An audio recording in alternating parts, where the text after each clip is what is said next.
Sim. Ok. Bom, primeiramente, gostaria de agradecer a todos pela oportunidade de estar apresentando minha pesquisa e a todos que estão assistindo. Essa comunicação, ela é a pesquisa que eu estou fazendo para o meu curso de mestrado, está em andamento, né? E eu estou sendo orientado pela professora doutora Renata Sena Garrafoni. Essa pesquisa, ela abrange a trajetória de 4 alunos da Academia Imperial de Belas Artes, que terminaram seus estudos em Roma, e lá eles tiveram contato com a cultura material dos sítios arqueológicos de Pompeia e Herculano, e incorporaram essas características das sociedades nas suas obras.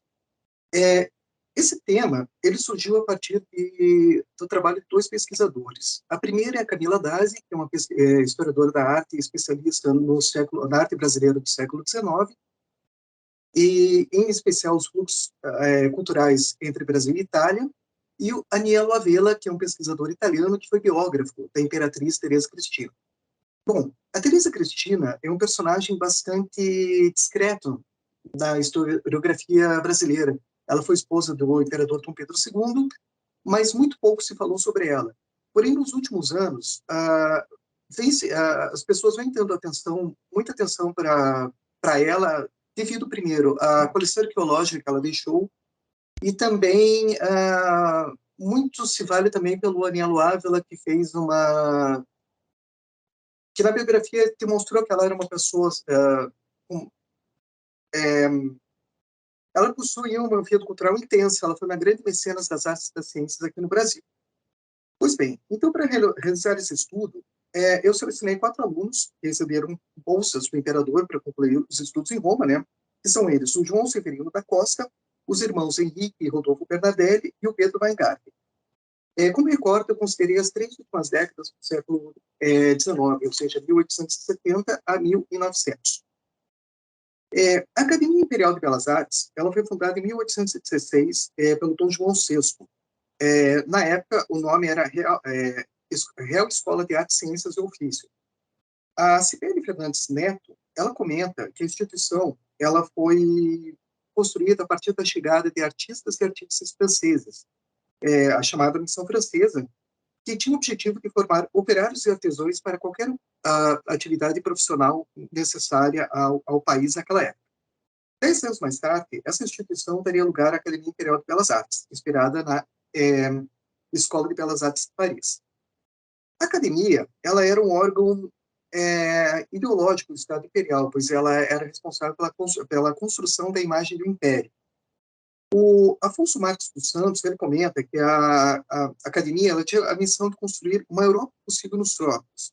Era um projeto criado por homens brancos e europeus, cuja concepção estética era baseada nos cânones do velho continente, o que significa que ela excluía a população negra e via o índio através de um viés bastante romântico.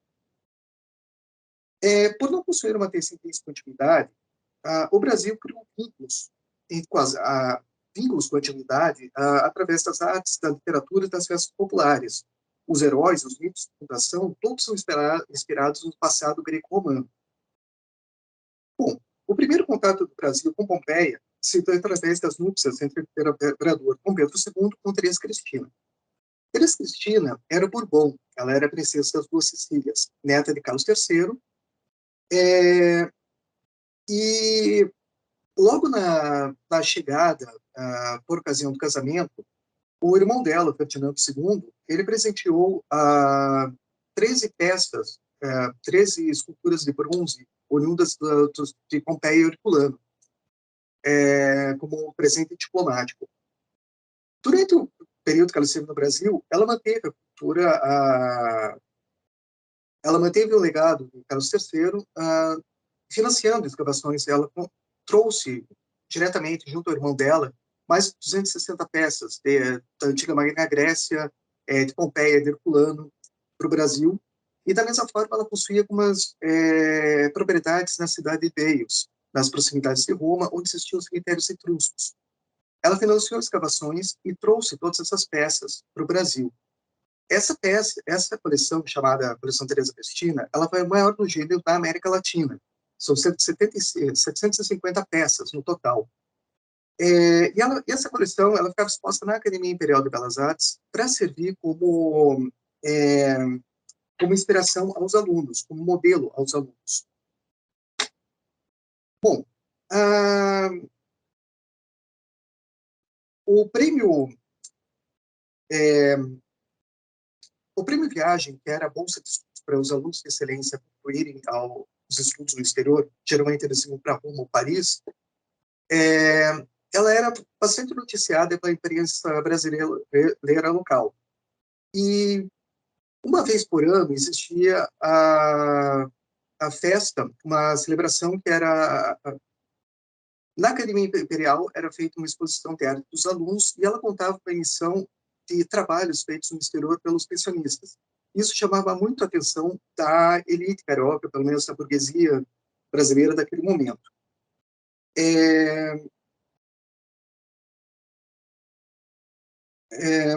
Então, assim, uma vez que que os alunos chegassem no exterior, eles procuravam pelas academias e pelos centros de estudos de artes, que eram lugares de convivência e aprendizado.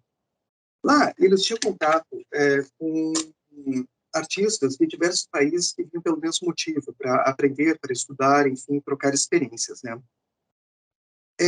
Se você puder compartilhar minha apresentação, eu gostaria daí de falar diretamente agora das imagens.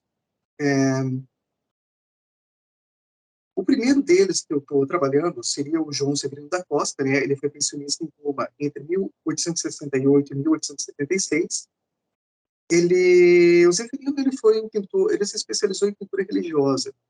Porém, durante o período em Roma, ele fez várias incursões com a arte de gênero antigo, que era uma espécie, era um estilo que aconteceu basicamente em Nápoles, um pouco em Roma, mas eram quadros de pequeno formato que reconstituíam, tinha um estudo acurado da arquitetura, e eles reconstituíam o modo de vida romano daquelas civilizações. Então, o Zeferino, ele enviou um quadro chamado A Pompeiana para a Exposição de Artes em 1876. Esse quadro, ele gerou uma enorme polêmica aqui no Brasil, porque foi pela primeira vez que foi retratada uma mulher nua. Não necessariamente foi a primeira mulher nua retratada na arte brasileira. Já haviam quadros com nus femininos, porém eram índias ou negras. Nunca a pompeiana foi a primeira vez que uma mulher branca foi retratada nua. Isso causou uma polêmica enorme assim na época, né? Então, para ele poder fazer esse gratuito, ele procurou exatamente por termos clássicos. Ele fez várias relações com a antiguidade. No caso, bem na época que ele estava lá, estava sendo escavado em Pompeia a Casa de Vete, que é uma casa onde tem várias paredes vermelhas adornadas com vários símbolos e tal. Ele faz não uma reconstituição, mas ele cria uma parede inspirada nessa casa, constitui móveis de época tal, e pousa uma mulher nua. Isso foi um marco, enfim, para a arte brasileira, que era uma sociedade brasileira bastante conservadora, bastante católica também na época. Ok. Passando a Pompeiana, a próxima obra que eu vou trabalhar é a Faceira, que é uma escultura do Rodolfo Bernadelli. Rodolfo esteve em Roma entre 1876 e 1885, né? E na exposição de 1880 ele passou esse bronze. Na verdade, a primeira versão foi uma terracota, mais tarde ela foi passada para o bronze, para a exposição de Belas Artes. Essa obra foi muito bem recebida porque os professores da academia pensaram se tratar de uma obra clássica, uma Vênus. Porém, o Gonzaga Duque, que era um famoso crítico de arte da época, ele discorda, ele diz que ela não é uma Vênus, é uma ambiguidade. Faceira não poderia ser uma Vênus, porque a Vênus geralmente ela tem um corpo rígido, e faceira tem um tipo flácido. Outro aspecto é o semblante da obra, porque ela lembra, em certo momento, uma mestiça ou uma índia, não fica muito bem claro qual que é a nacionalidade dela. E, além disso, ele utiliza vários adornos, como penas, que são características dos índios polares, Mas, ao mesmo tempo, ela tem o cabelo muito bem penteado, diferente das índias brasileiras da época, enfim. Então, a grande questão da obra que chama muita atenção foi a ambiguidade que ele traz. E também, porém, uma questão, um aspecto que foi bastante definitivo sobre a obra, que toda a história perfeita comenta, é que Faceira era uma mulher sedutora, realmente essa foi a principal característica dela. Enfim, Henrique Bernardelli era irmão de Rodolfo. O Henrique também era, assim como o Rodolfo, foi aluno da Academia Imperial de Belas Artes, porém ele perdeu o prêmio Viagem em 1877. E dessa forma ele decide ir por conta para Roma e ficar junto do irmão. Na verdade, ele não perdeu o vínculo com a academia. A academia, inclusive, ajudou ele a fazer essa viagem e ajudou nos primeiros passos para que ele pudesse permanecer em Roma, né? Entre as diversas obras que o Henrique fez, muitos motivos clássicos, tal, eu vou destacar uma, a Camila Dassi, que trabalhou o mestrado dela em cima da obra do Henrique Bernardelli, ela destaca a obra chamada Messalina, que seria a terceira imagem que eu tenho a passar. Messalina, ela foi um personagem histórico. Ela foi esposa do imperador Cláudio, cuja a única coisa que nós sabemos até hoje sobre ela são exatamente as dezenas de casos extraconjugais que ela teve, e por esse motivo ela foi levada à morte. Messalina era um personagem muito popular na segunda metade dos 900. Ela foi motivo de óperas, de novelas, enfim. E a questão, eu acho que a motivação, a Camila Dazzi até comenta que a motivação do Henrique Bernardelli para criar essa obra era exatamente porque na Europa existia a figura da femme fatale. Naquele momento, o feminismo estava dando os primeiros passos, né? E, enfim, a figura da femme fatale foi uma resposta, mais ou menos, conservadora ao feminismo. E era uma discussão que ainda não existia no Brasil. E a partir do momento que o Henrique Bernardelli retrata esse personagem histórico, ele está trazendo essa discussão do Brasil, da femme fatale, das primeiras questões do feminismo. É uma obra de suma importância. E para fechar, eu vou falar sobre o Pedro Weingarten. O Weingarten, diferente dos primeiros três artistas, ele não foi aluno da Academia Imperial. Ele viajou à Europa por conta para completar seus estudos. Ele era de uma família de origem alemã, né? Então ele foi para a Alemanha. E quando ele estava em Paris, ele conheceu o imperador Dom Pedro II. E Dom Pedro acabou conhecendo o trabalho dele, ele deu uma bolsa de estudos para ele para concluir os estudos em Roma. E lá ele esteve entre 1885 e 1891. Dos quatro artistas, o Pedro Weingarten foi o que mais fez pinturas no estilo neopompeiano. Embora no Brasil ele tenha sido conhecido por um pintor regionalista daquelas paisagens campestres bucólicas, no período que ele estava na Itália, ele criou muitas pinturas do gênero antigo, ou seja, aqueles quadros pequenos, um estudo acurado da arquitetura da cidade de Pompeia, e realmente revisitando o modo de vida humano daquela civilização. Aqui eu selecionei duas obras deles, que chamam No Caldário e Pompeianas do Frigidário, e elas trazem uma questão, elas trazem muita questão do erotismo, elas trazem até a questão do humor, assim, são vários elementos que ele criava para montar cenas, né, dedicadas naquela época.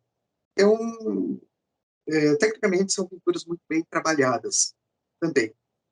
Então, assim, fechando, eu acho que eu já estou quase no limite do tempo. Você quer 2 minutos. Ok. Então, esse panorama para pesquisa, ela tem o objetivo de observar a importância do papel da antiguidade na construção da identidade nacional brasileira, né? Aquele olhar que você tem para o antigo para buscar o moderno. E o aspecto interessante da antiguidade, sobretudo desses artistas, é que eles eram artistas das camadas populares da civilização. Então, diferente daquela arte feita, aquela arte clássica, histórica, feita pela monarquia, para a monarquia, para mostrar um projeto de Estado, esses artistas tratam temas cotidianos, temas populares, e eu acho que por esse por esse motivo foi um interesse eu pesquisar a partir deles, né? Então, são temas populares e comuns, né? É uma sociedade conservadora e monárquica, e no final republicana, né? O Brasil, a monarquia acabou em 1898, deu início ao regime republicano, mas também os republicanos não foram menos conservadores do que os monárquicos, né? Então, eles trouxeram temas novos, como a nudez, o negro, o índio, a mulher, o feminismo, são questões, temas que foram introduzidos. Bom, eu agradeço a todos vocês pelo prestarem. Eu peço desculpas, eu não consegui colocar o PowerPoint que eu tinha com as imagens, mas tem alguns problemas aqui no Teams, mas eu creio que, pelo menos pela minha fala, dá para vocês terem uma ideia desta pesquisa. Ok?